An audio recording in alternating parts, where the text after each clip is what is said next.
Hey everyone, Vishakha this side and welcome back to Ease My Prep. आज हम देखेंगे growth and development से related कुछ प्रीवियस ईयर में जितने भी ग्रोथ एंड डेवलपमेंट से रिलेटेड क्वेश्चंस आए हैं वो सारे मैंने इस वीडियो में कवर किए हैं। चलिए स्टार्ट करते हैं। First one is which of the following correctly identifies the broad domains of development. यहाँ पे 2 बार दा हो गया है।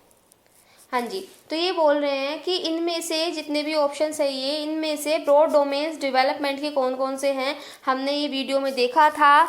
इसका आंसर होगा answer C, physical, cognitive, social, emotional. इसमें देखिए फर्स्ट अगर देखते हैं तो पर्सनैलिटी नहीं होता, सेल्फ नहीं होता, स्पिरिचुअल नहीं होता, तो थर्ड ऑप्शन करेक्ट है।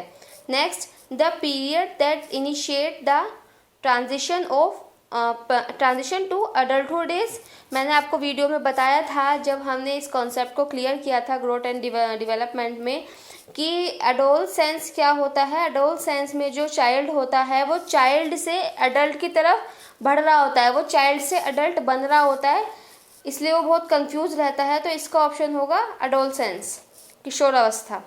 Third, which principle does the following highlights, क्या बोल रहे हैं ये, इस कौन सा प्रिंसिपल है जो हाईलाइट करता है, देखते हैं। Students who do not perform well feel that they are not good enough and they feel demotivated. मतलब जो स्टूडेंट्स होते हैं जो कि अच्छा परफॉर्म नहीं कर पाते, उन्हें फील होने लगता है कि वो उतने अच्छे नहीं हैं, वो गुड इनफ नहीं है, और वो डीमोटिवेट होने लगते हैं। और वो लोग क्या करते हैं, they are likely to give up easily without even trying, मतलब वो ट्राई करे बिना ही क्या करने लगते हैं, टास्क में गिव अप करना शुरू कर देते हैं। तो ये कौन सा प्रिंसिपल दर्शाता है, कौन से प्रिंसिपल की हाईलाइट है, देखिए। फर्स्ट ऑप्शन है cognition and emotions are not separable, heredity and environment are not related, cognition and emotions are not related, heredity and environment are not separable. अगर हम इस पॉइंट ऑफ व्यू से देखते हैं तो इसका आंसर होगा A, cognition and emotions are not separable. Cognition जो वर्ड है ये जो है ये हमारे संज्ञान से रिलेटेड है, हमारे जो इंटेलेक्चुअल है, हमारे माइंड से रिलेटेड है, हमारे मेंटल लेवल से रिलेटेड है, मतलब किसी पर्सन की क्या अंडरस्टैंडिंग होती है, ठीक है। और उसके इमोशन क्या होते हैं, जब उस पर्सन के, उस बच्चे के वहाँ पे इमोशंस बिगड़ गए, उसे ये फील हुआ कि वो उतना अच्छा नहीं है, वो डीमोटिवेट होने लगा, तो उसकी अंडरस्टैंडिंग जो पावर है उसने भी काम करना बंद कर दिया, इसलिए उसने चीज़ों को छोड़ना शुरू कर दिया। तो इसका आंसर होगा 3। नेक्स्ट 3 का आंसर होगा फर्स्ट। नेक्स्ट फोर्थ है which one of the following statements is true about the role of heredity and environment. Heredity और एनवायरनमेंट के रोल के रिगार्डिंग कौन सा इसमें से ज़्यादा सही है स्टेटमेंट, देखते हैं। First one is a child's ability to learn and perform is completely decided by the genes, बिल्कुल गलत। किसी भी चाइल्ड की जो एबिलिटी होती है लर्न या परफॉर्म करने की वो 100% जीन से डिसाइड होती है, ऐसा नहीं है। Environment plays a significant role only in the child's language development, नहीं। एनवायरनमेंट मतलब ये कह रहे हैं कि एनवायरनमेंट से क्या होगा, सिर्फ लैंग्वेज डेवलप होगी एक बच्चे की, नहीं। Good care and a nutritious diet can fight off any disorder a child is born with, ये बोल रहे हैं कि अगर कोई बच्चा किसी कमी के साथ पैदा होता है, उसको कोई डिसऑर्डर है पहले से, मतलब जब वो उसकी बर्थ हुआ है तब से, तो अगर उसकी गुड केयर की जाए और न्यूट्रिशियस डाइट दी जाए तो उसको फेस किया जा सकता है, वो ठीक हो सकता है। नहीं, ऐसा पॉसिबल नहीं है। बहुत सारे डिसऑर्डर ठीक हो सकते हैं पर बहुत सारे ऐसे हैं जो कुछ भी करके ठीक नहीं हो पाते, तो ये भी गलत। अब लास्ट है हमारा certain aspects of development are influenced by heredity and others more by environment, बिल्कुल सही बात है। कुछ एस्पेक्ट्स ऐसे होते हैं डेवलपमेंट के जो कि किससे इन्फ्लुएंस होते हैं, हेरिडिटी से, और कुछ एनवायरनमेंट से। Next fifth, the cephalocaudal principle of development explains how development proceeds from, हमने ये पढ़ा था। सेफलोकॉर्डल में क्या होता है, हेड टू टो, मतलब बच्चे का जो डेवलपमेंट है, चाइल्ड का जो डेवलपमेंट है वो हेड से टो की तरफ होगा, मतलब सर से नीचे पैरों की तरफ, नीचे अंगूठे की तरफ उसका डेवलपमेंट होगा। इसका आंसर होगा सेकेंड, फिफ्थ का। Sixth, which one of the following is not the principle of child development, कौन सा प्रिंसिपल नहीं है। All areas of development are important, ये है। Whole development results from an interaction of maturation and experience, बिल्कुल सही बात है कि होल डेवलपमेंट तभी होता है जब मैच्योरेशन और एक्सपीरियंस मिलके इंटरेक्ट करते हैं।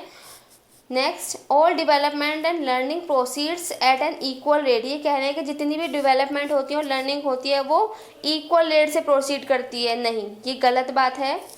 All development follows a sequence, ये सही बात है, मतलब इसका आंसर होगा third. Next 7, in middle childhood speech is more dash rather than dash, middle childhood की क्या एज होती है? हमने दो टाइप के चाइल्डहुड पढ़े थे, अर्ली चाइल्डहुड और लेटर चाइल्डहुड। अर्ली चाइल्डहुड था हमारा 2 से 6 साल तक और लेटर था 6 to 12। मिडिल चाइल्डहुड 6 to 8 होता है। मिडिल चाइल्डहुड जो होता है, 1 सेकेंड, हाँ जी, ये होता है 6 to 8।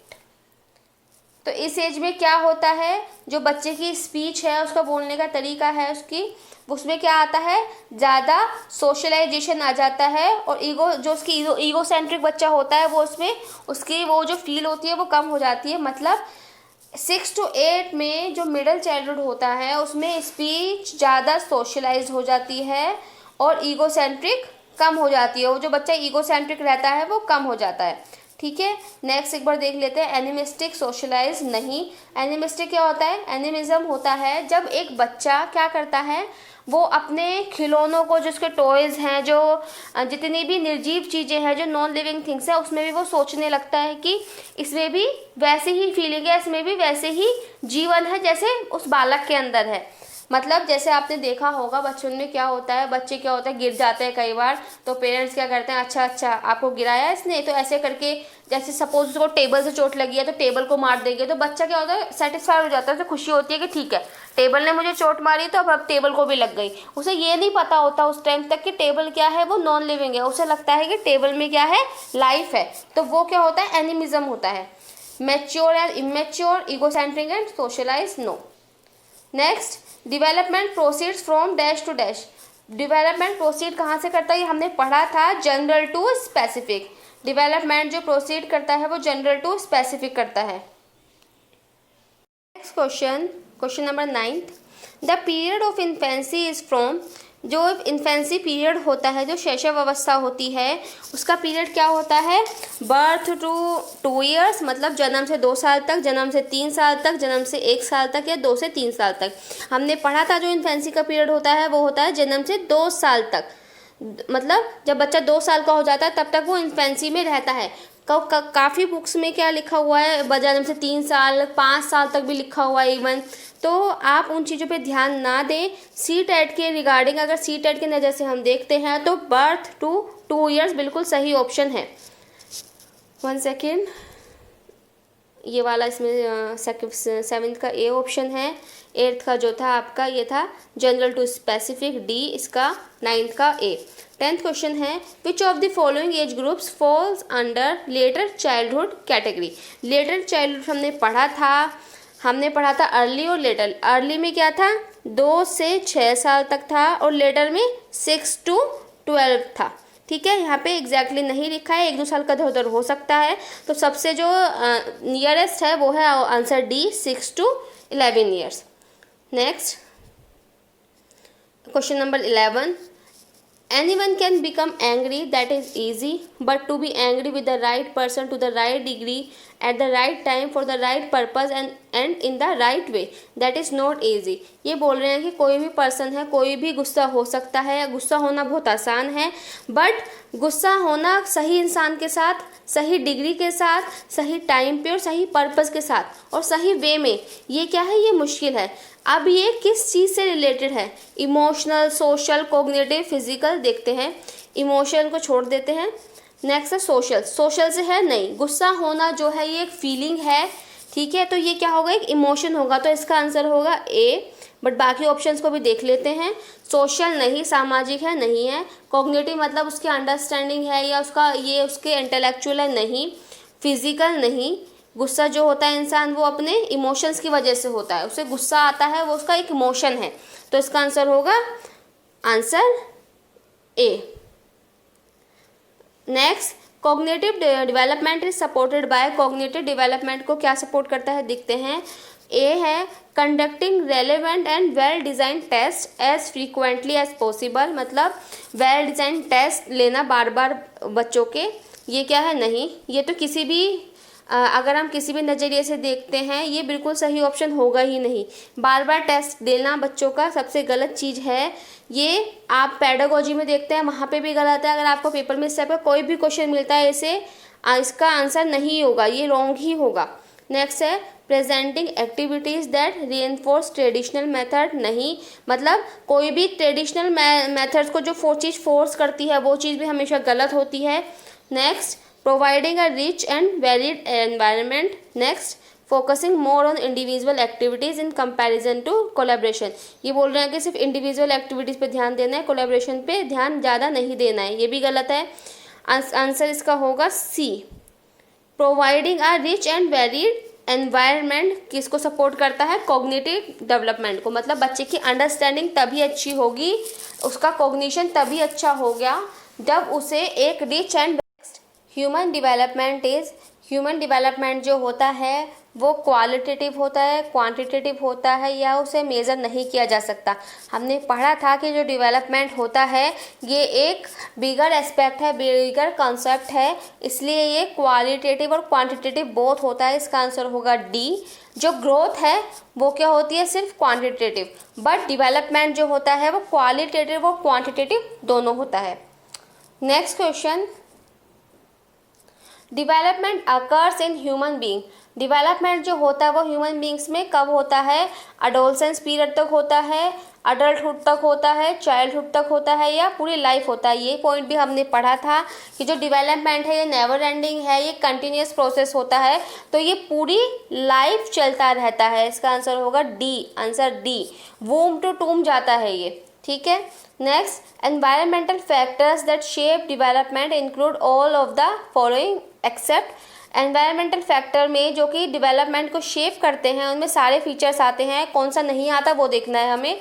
कल्चर आता है, क्वालिटी ऑफ एजुकेशन आती है, फिजिक नहीं आती, क्वालिटी ऑफ न्यूट्रिशन भी आती है, मतलब किसी पर्सन की कैसी फिजिक है इससे उसका डेवलपमेंट से कोई लेना देना नहीं है, तो इसका आंसर होगा आंसर सी, ठीक है।